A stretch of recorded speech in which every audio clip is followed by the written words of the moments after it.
प्रिय विद्यार्थियों, मैं डॉक्टर वत्सला आपको मेघदूत पढ़ा रही हूँ। और इससे पूर्व के श्लोक में आपने देखा कि किस प्रकार यक्ष मेघ को कहता है कि जब तुम जाओगे तो तुम्हारे मार्ग में कौन कौन तुम्हारे सहायक होंगे। पहले तो वो कहता है कि वायु तुम्हारे ही अनुकूल बहेगी तो तुम्हें मार्ग चढ़ने में आसानी होगी।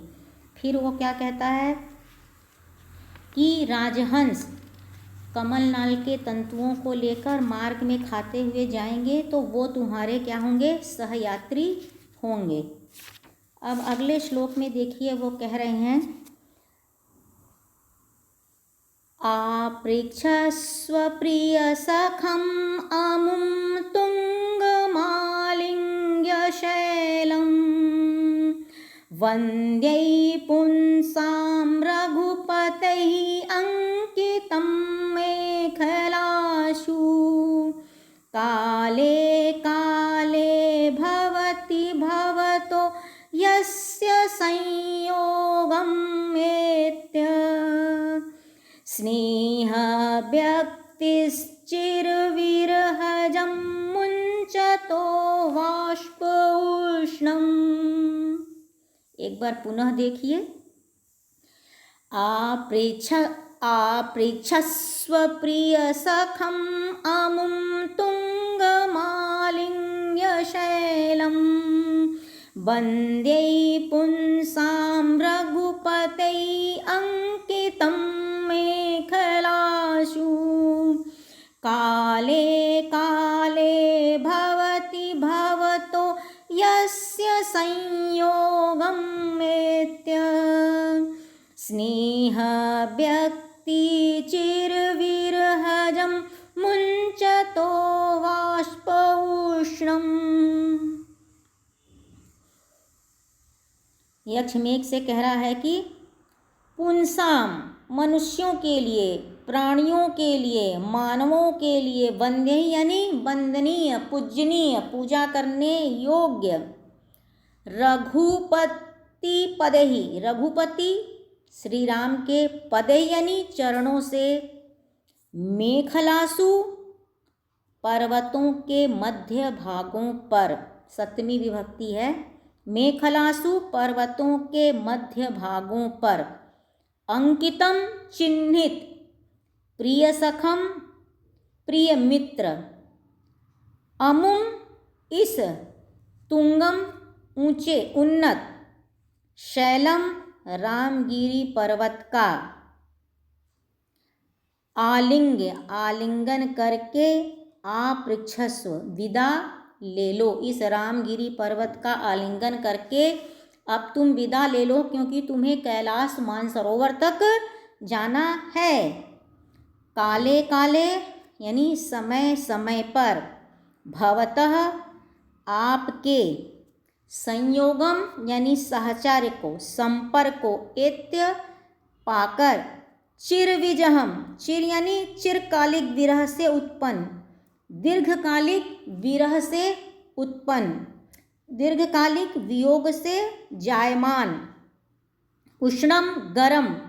वाष्पम भाप को, आंसू को, मुंचतः छोड़ने वाले, यस जिस पर्वत का, स्नेह व्यक्ति भवति जिस पर्वत का प्रेम प्रकाशन होता है, प्रेम की अभिव्यक्ति होती है। यक्ष मेघ से कह रहा है कि पुंसाम वंद्यई मानव प्राणियों के लिए, मनुष्यों के लिए, वंदनीय पूजनीय, वंदनीय पूजा के योग्य, रघुपति पदेई श्री राम के चरणों से, मेखलासु पर्वत के मध्य भागों पर, अंकितम चिन्हित या स्थापित, प्रिय सखम प्रिय मित्र,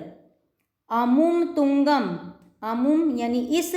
तुंगम मतलब ऊंचे, शैलम यानी रामगिरी पर्वत का, आलिंग्य आलिंगन करके, आपृच्छस्व अब तुम क्या करो, विदाई ले लो यानी जाने की आज्ञा ले लेना, क्योंकि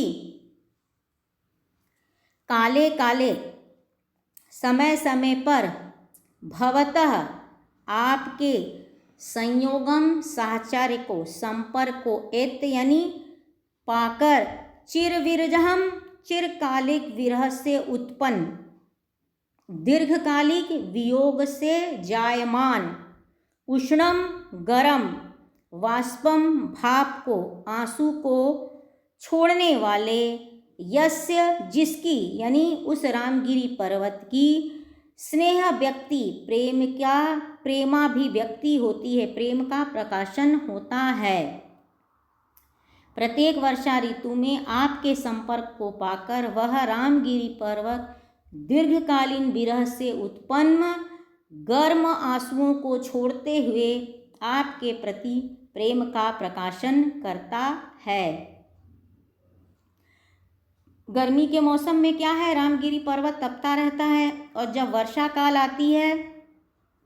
और पानी की बूंदें पर्वत पर पड़ती हैं तो कह रहा है कि रामगिरी पर्वत कैसा प्रतीत होता है, मानो दीर्घकालीन विरह से उत्पन्न भाप आंसुओं को छोड़ते हुए आपके प्रति मान लो वो प्रेम का प्रकाशन करता है। वर्षा ऋतु में आपके संपर्क को, जब वर्षा ऋतु में आप पर्वतों पर क्या करते हो, वृष्टि करते हो, तो वह रामगिरी पर्वत दीर्घकालीन, क्योंकि ग्रीष्म के बाद वर्षा ऋतु आएगी तो एक लंबा अंतराल हो जाता है, तो कह रहे हैं रामगिरी पर्वत दीर्घकालिक विरह से उत्पन्न गर्म भाप आंसुओं को छोड़ते हुए, जब वर्षा की बूंदें गरम गरम पर्वतों पर पड़ेंगी तो उसमें से क्या होगा, वाष्प निकलेगा। तो वो उसकी कल्पना कवि ने क्या की, मान लो वो आंसुओं को छोड़ रहा है, तो आंसुओं को छोड़ते हुए आपके प्रति प्रेम का प्रकाशन करता है। प्रत्येक वर्षा काल में मेघ का रामगिरी के साथ मिलना होता है। चिरकाल के बाद मिलने वाले मित्रों को प्रेम भरे आंसुओं का बहाना क्या है, एक स्वाभाविक क्रिया है। दो मित्र बहुत दिनों के बाद मिलते हैं तो या तो खुशी के मारे आपस में आलिंगन करते हैं या तो खुशी के मारे अश्रु की धारा प्रवाहित होने लगती है। तो मेघ वर्षा करके मानो अपने आंसू बहाता है, और दूसरी ओर ग्रीष्म से संतप्त रामगिरी पर्वत मेघ को छाया एवं वर्षा जल को पाकर वाष्प छोड़ने लगता है। मानो दो मित्र आंसुओं को बहाने के साथ दीर्घ निश्वास को छोड़ रहे हैं। अब आप इसमें देखिए, आपृच्छस्व, आह उपसर्ग, पृच्छ धातु है, लोट लकार मध्यम पुरुष एक वचन है,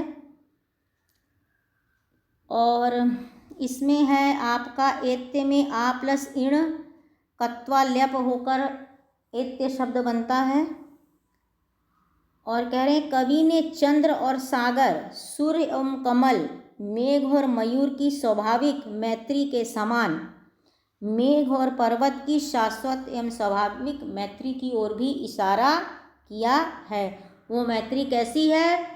कि दीर्घ काल तक तो क्या होता है, ग्रीष्म ऋतु में पर्वत तपता है, और जब वर्षा ऋतु आती है तो मेघ आता है, तो मेघ पानी की वृष्टि करता है।